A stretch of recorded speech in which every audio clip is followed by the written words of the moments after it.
Bonjour à tous, la dernière fois on avait parlé des animés surcotés de l'année 2019, et donc aujourd'hui, en toute logique, on va faire l'inverse. Petit disclaimer avant de commencer, les animés présents dans ces vidéos ne sont pas spécialement objectivement meilleurs que les animés présentés dans la vidéo des animés surcotés. Pour deux d'entre eux même, il serait complètement con de dire qu'ils sont objectivement meilleurs que Kimetsu par exemple. Mais aujourd'hui on va parler d'animés qui n'ont peut-être pas assez eu de visibilité et qui pourtant auraient mérité d'avoir un peu plus de reconnaissance. Que ce soit parce qu'ils ont une histoire intrigante ou originale, ou juste parce qu'on passe un bon moment en les regardant. Honnêtement, et cela ne regarde que moi, je préfère passer un bon moment devant un animé pas forcément incroyable que de me prendre la tête sur un animé qui est dit comme bon. Pour cette vidéo, j'ai sélectionné 3 animés qui ont vraiment commencé en 2019, et donc j'ai pris la décision de ne pas mettre les saisons 2 et 3 d'animes sortis cette année, comme Mob Psycho, Bungo Stray Dog ou Takagi-san saison 2.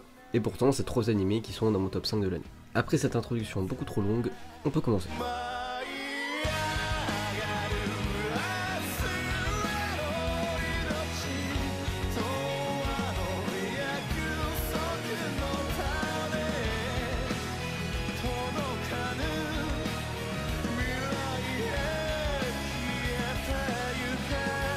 Bon, pour le premier, je voulais prendre à la base The One Within, mais comme sur la vidéo des animés surcotés, j'ai pris un animé short, je me suis dit que pour que ce soit équitable, je vais parler d'un short aussi dans cette vidéo.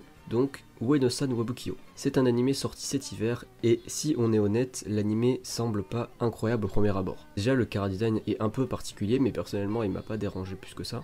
Mais surtout, le speech de base est très simple. On parle de la présidente d'un club de sciences qui fait des créations en tout genre pour que la personne qu'elle aime, le nonchalant Tanaka, non, pas celui-là, voilà celui-là, la remarque un peu plus. Je me demande pourquoi les personnages qui s'appellent Tanaka ont tendance à être nonchalants. Globalement, l'animé m'a fait rire. Déjà, c'est peut-être dû au fait que c'est un seinen, et les blagues des seinen ont déjà plus tendance à me faire rire. Bon, pas tous les seinen, calme-toi de suite avec Prison School. On parle quand même là d'un animé où l'une des premières phrases prononcées est « bois ma pisse ».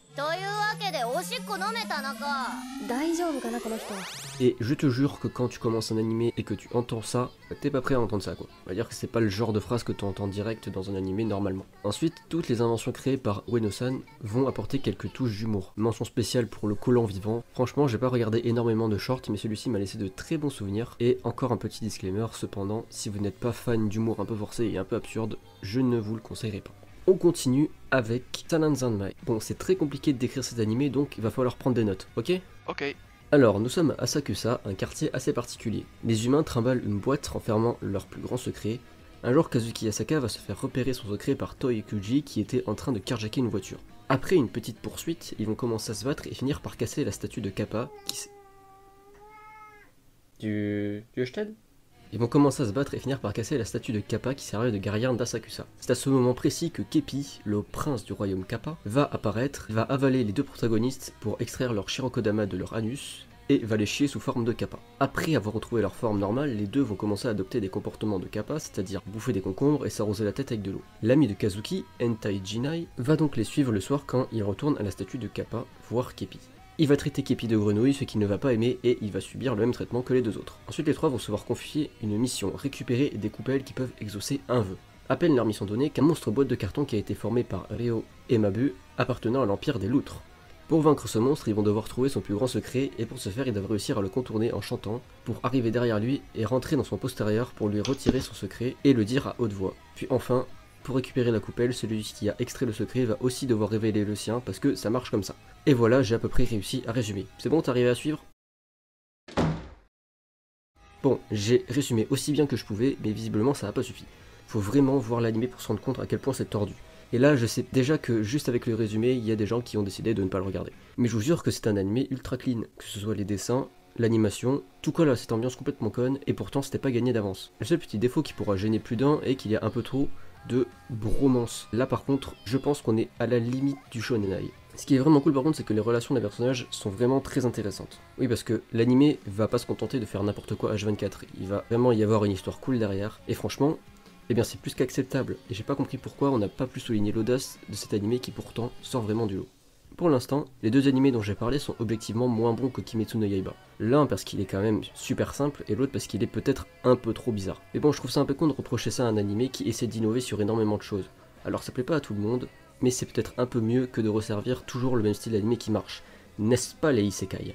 Pour le dernier, je suis désolé, mais je vais perdre toute objectivité, c'est mon animé préféré de l'année, Kono Ototomari. J'ai pas trop envie de spoil cet animé tant il faut vraiment le découvrir par soi-même, mais bon, on va suivre le quotidien d'un club de Koto après avoir perdu tous ses membres. Et c'est vraiment le seul truc que je peux dire sans spoil. Les relations entre les personnages sont beaucoup trop bien, tous les personnages sont bien développés et surtout on a des scènes vraiment très belles. Vu que c'est un animé de musique, on a évidemment de très bonnes OST, et en plus personnellement ça m'a fait découvrir un nouvel instrument, et franchement, bah ça c'est super cool. Voilà, du coup, juste pour vos oreilles, quelques extraits de Koto.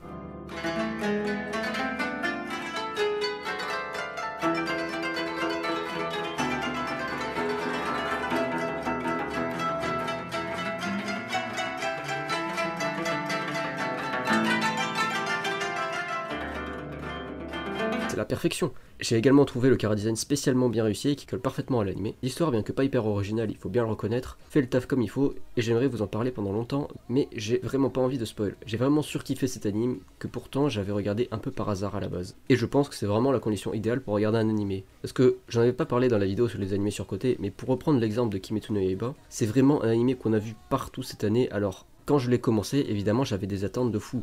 Et quand finalement tu ressors à quelque chose qui est juste bien, tu peux pas t'empêcher d'être déçu. Et évidemment, quand t'es déçu, t'essayes de trouver à peu près tous les défauts qui te viennent en tête, ou tout ce qui t'a déplu dans un animé, et c'est complètement normal. Peut-être que si j'avais découvert Kimetsu no Yaiba comme j'ai découvert les 3 animés ici, peut-être que mon avis aurait été différent. Mais bon, maintenant c'est un peu tard, et je vais juste espérer que 2020 réserve quelques petites pépites en termes d'animé. Je vous remercie d'avoir regardé cette vidéo, n'hésitez pas à la partager, à vous abonner, et à liker la vidéo. Moi je vous retrouve une prochaine fois, au revoir.